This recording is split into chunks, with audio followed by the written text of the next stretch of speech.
Those who are this side and this side are our late comrades. He was the soldier that fired the first bullet which launched the then National Resistance Army guerrilla war that ended in victory in January 1986.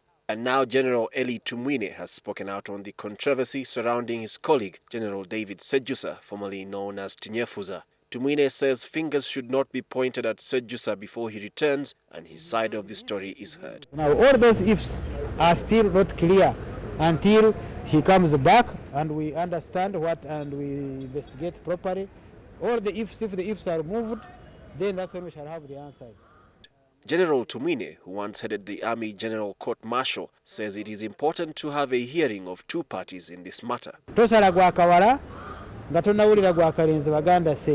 So it is always important that you hear all sides and then you are in a better position to make a judgment.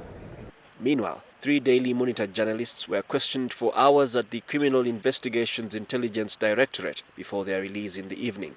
Daily Monitor Managing Editor Don Wanyama and reporters Richard Wanambwa and Rizdel Kasasida were questioned in relation to a story the newspaper published on May the 7th, which carried contents of a letter written by the coordinator of security agencies, General David Ssejjusa, alleging that there was a plot to assassinate top government officials.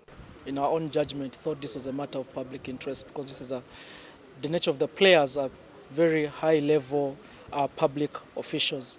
But also from our own backyard, we subjected the story to all the rigors that any story needs to go through in terms of fairness, accuracy, balance, and having a not sensational story. And for us, we believe that was published. A search was also carried out at General Sejusa's offices in Nakuru, from where police recovered what they say will help them in their investigations on him. A search went on. They took a few things. They took the computers. Most of the computers were taken.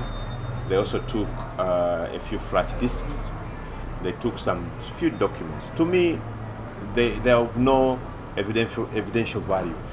Although the search is a police affair, Lusige says that operatives from the army were also present. CMI had sent its operatives and ISO who wanted to carry out the search. And now, legally speaking, that's not acceptable. That's the duty of the police. Sources in police that NTV spoke to revealed that there were a number of high-ranking UPDF officers present during the search, which began at about 10 a.m. and finished at close to 6 p.m. Gabriel Epenu, NTV.